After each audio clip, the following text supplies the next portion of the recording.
Hola chicos, bienvenidos a la clase número 8 de la unidad 4 de química. En esta clase vamos a ver magnitudes molares. El objetivo de la clase de hoy va a ser recordar conceptos molares importantes con pensamiento crítico.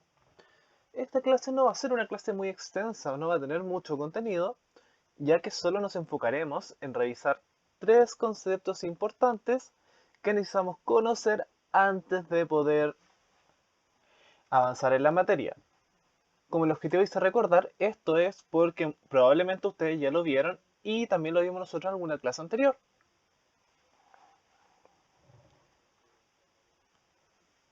Nuestro propósito, ¿por qué vamos a aprender esto? Es porque así nosotros vamos a poder entender mejor las reacciones químicas que ocurren a nuestro alrededor y cómo se aplica la ley de la conservación de la materia a estas.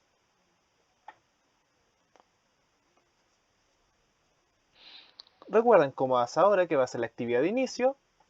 Yo voy a leer la pregunta y una vez que lea la pregunta tienen 2 minutos para contestar. ¿Sí? ¿Y cómo vamos a hacerlo?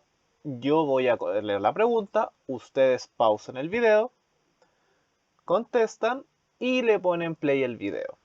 ¿Ok? Muy bien. Entonces, la pregunta es, ¿qué es un mol? ¿Qué es lo que representa un mol?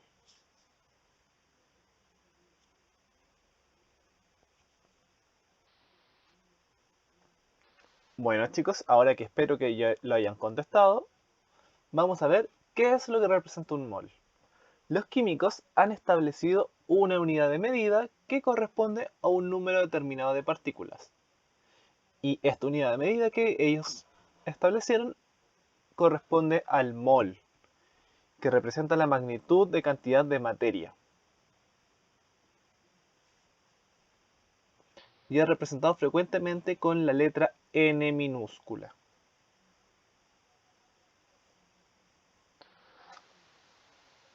Ahora, la primera magnitud molar que vamos a ver hoy día, para recordar, es el número de Avogadro. ¿Sí? ¿Se acuerdan de este número?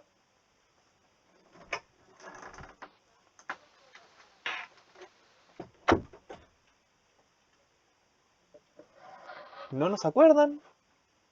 Bueno, ya.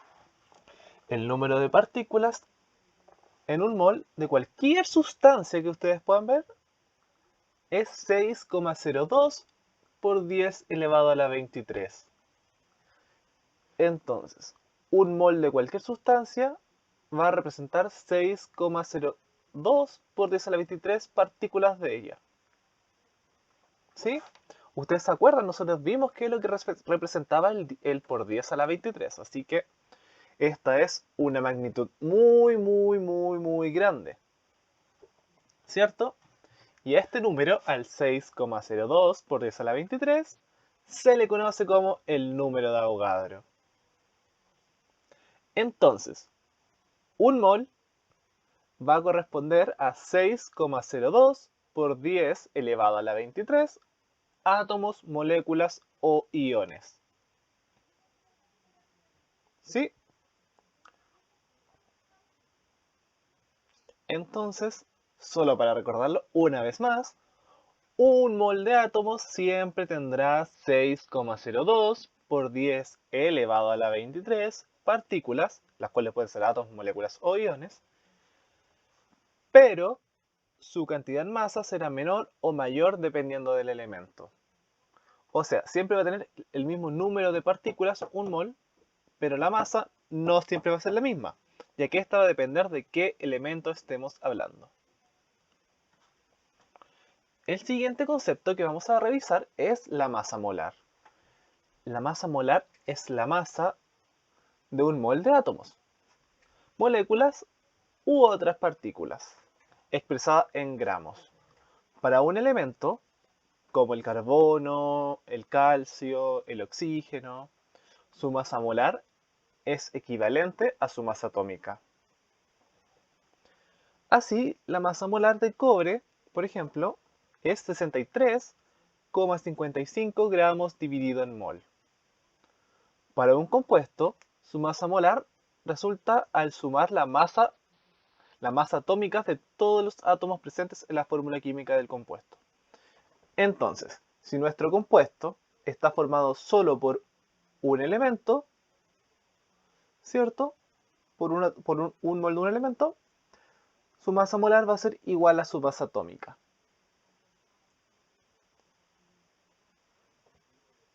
Pero, si está formada por más de un elemento, vamos a tener que sumar las masas atómicas de cada uno de los compuestos, por cada uno de los elementos que estén formando este compuesto. Y acá abajo yo les dejé un ejemplo. Por ejemplo, para obtener la masa atómica, la masa molar del dióxido de carbono, que el dióxido de carbono recuerden que es CO2, o sea tenemos un átomo de carbono y 2 átomos de oxígeno. Entonces, como podemos ver acá, ¿cuántos átomos de carbono tenemos? 1. ¿Cuál es la masa atómica del carbono? 12 gramos dividido en mol.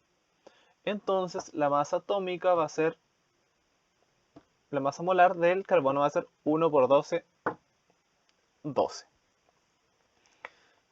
En cambio, en el oxígeno tenemos 2 átomos. Entonces, la masa molar que vamos a tener va a ser 2 por la masa atómica, que es 16. O sea, vamos a tener 32. Y esa va a ser la masa de los dos oxígenos. Luego nosotros dijimos, vamos a tener que sumar las masas individuales de cada uno de los componentes, ¿cierto? Entonces tenemos que sumar el 12 del carbono y el 32 que aportan los dos oxígenos. Y vamos a tener un total de 44 gramos dividido en mol. Y esta va a ser la masa molar del dióxido de carbono.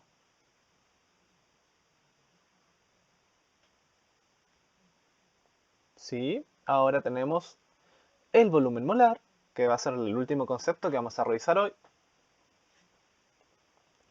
Ahí podemos ver primeramente la definición de volumen molar y luego nos explica que un mol de cualquier gas en condiciones normales de presión y temperatura siempre ocupará 22,4 litros.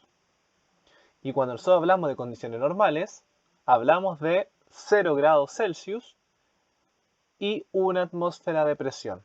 O sea, la temperatura tiene que ser 0 grados Celsius y una atmósfera de presión para que estemos hablando de condiciones normales.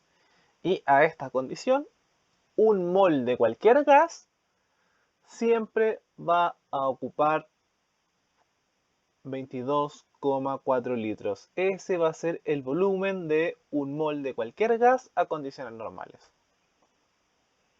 Entonces, un mol de cualquier gas a condiciones normales va a ocupar 22,4 litros de volumen.